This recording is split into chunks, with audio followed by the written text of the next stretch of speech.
여러분 사골국 뼈에 좋다고 계속 드셨나요? 몸이 허할 때, 기운 없을 때, 괜히 한 그릇 먹으면 건강해지는 느낌. 이게 당연하다고 생각하셨다면 지금 이 영상 끝까지 보셔야 합니다. 사골국이 뼈에 좋다는 말, 맞는 말 같지만 정확히는 절반만 맞는 이야기입니다. 최근에는 오히려 사골국이 뼈를 약하게 만든다는 주장까지 나오고 있습니다. 이거 잘못 이해하면 건강 챙긴다고 먹던 음식이 오히려 독이 될 수도 있습니다. 오늘 이 영상 하나로 사골국에 대한 오해와 진실 완전히 정리해 드리겠습니다. 첫 번째, 사람들이 가장 많이 하는 착각. 많은 사람들이 이렇게 생각합니다. 사골국은 뼈로 끓였으니까 칼슘이 많고 그래서 뼈 건강에 좋다. 이건 너무 자연스러운 생각입니다. 근데 이게 가장 큰 착각입니다. 사골국의 핵심은 칼슘이 아닙니다.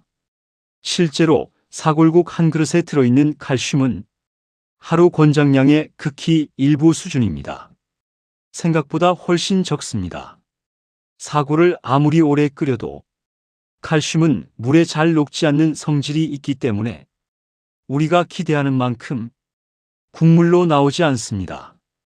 그래서 사골국을 많이 먹는다고 해서 뼈가 단단해지는 구조는 아닙니다. 두 번째, 논란의 시작, 인성분 이야기. 그럼 왜 사골국이 위험하다는 말까지 나오게 된 걸까요?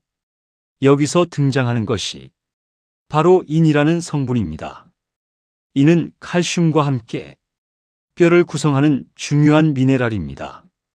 문제는 이 인을 너무 많이 섭취하면 몸속 칼슘 균형이 깨질 수 있다는 점입니다. 일부에서는 인이 많아지면 칼슘이 빠져나가면서 뼈가 약해진다고 설명합니다. 그래서 사골국이 뼈에 안 좋다는 이야기가 퍼진 겁니다. 하지만 여기서 중요한 질문 하나. 정말 사골국에 인이 그렇게 많을까요? 세 번째, 진짜 팩트. 결론부터 말씀드리면 그렇지 않습니다. 사골국에 들어있는 인의 양은 생각보다 매우 적은 수준입니다. 일반적인 음식들과 비교해 보면 견과류나 고기보다도 훨씬 낮은 수준입니다. 그리고 하루 권장 섭취량과 비교했을 때도 사골국 한 그릇으로는 큰 영향을 줄 정도가 아닙니다. 극단적으로 이야기하면 하루에 여러 그릇을 계속 먹지 않는 이상 사골국 때문에 뼈가 약해지는 상황은 거의 발생하지 않습니다. 즉, 사골국이 뼈를 망친다는 말은 과장된 부분이 있다는 것입니다. 네 번째, 진짜 위험한 건 따로 있습니다. 그렇다면 진짜 문제는 어디에 있을까요? 많은 사람들이 놓치고 있는 부분, 바로 가공식품입니다. 햄, 소세지, 라면, 냉동식품. 이런 음식에는 인산염이라는 형태로 인이 첨가되어 있습니다. 이 인산염은 몸에 빠르게 흡수되면서 칼슘 균형에 더 큰 영향을 줄 수 있습니다. 실제로 사골국보다 이런 가공식품에서 섭취하는 인의 양이 훨씬 많습니다. 그런데 사람들은 사골국은 걱정하면서 라면과 가공식품은 아무 생각 없이 먹고 있습니다. 이게 진짜 문제입니다. 다섯 번째, 사골국의 진짜 가치. 그렇다면 사골국은 왜 먹는 걸까요? 사골국의 진짜 가치는 칼슘이 아니라 콜라겐입니다. 우리 뼈는 단순히 단단한 구조가 아니라 유연성과 탄성을 함께 가지고 있습니다. 그 중심에 있는 것이 콜라겐입니다. 뼈의 상당 부분이 콜라겐으로 이루어져 있기 때문에 이 성분이 부족해지면 뼈는 쉽게 약해지고 충격에 취약해질 수 있습니다. 사골국은 이 콜라겐을 공급하는데 도움을 줄 수 있는 음식입니다. 또한 연골과 관련된 성분도 포함되어 있어 관절 건강에도 일정 부분 도움이 될 수 있습니다. 즉, 사골국은 뼈를 채우는 음식이 아니라 뼈를 지탱하는 음식입니다. 여섯 번째, 잘못 먹으면 생기는 문제.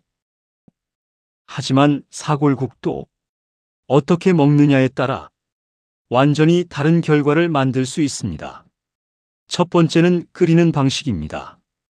사골을 너무 오래 그리고 여러 번 끓일수록 칼슘은 크게 늘어나지 않지만 이는 계속해서 추출됩니다. 그래서 반복해서 끓이는 것은 오히려 균형을 무너뜨릴 수 있습니다. 두 번째는 온도입니다. 뜨거운 국물을 계속 섭취하면 식도에 부담을 줄 수 있습니다. 이 자극이 반복되면 점막 손상으로 이어질 수 있습니다. 세 번째는 간입니다. 사골국은 싱겁게 먹기 어렵기 때문에 소금을 계속 추가하게 됩니다. 이 과정에서 나트륨 섭취가 증가하면 혈압과 혈관 건강에 영향을 줄 수 있습니다. 네 번째는 지방입니다. 사골국에는 지방이 포함되어 있습니다. 적당한 양은 문제가 되지 않지만 기름을 걷어내지 않고 지속적으로 섭취하면 열량이 증가하고 대사 부담이 커질 수 있습니다. 일곱 번째, 특히 주의해야 할 사람. 모든 사람이 똑같이 먹어도 되는 음식은 아닙니다. 신장 기능이 약한 분들은 인을 제대로 배출하지 못할 수 있기 때문에 섭취량 조절이 필요합니다. 골다공증이 있는 경우에도 전체 식단에서의 균형이 중요하기 때문에 과도한 섭취는 피하는 것이 좋습니다.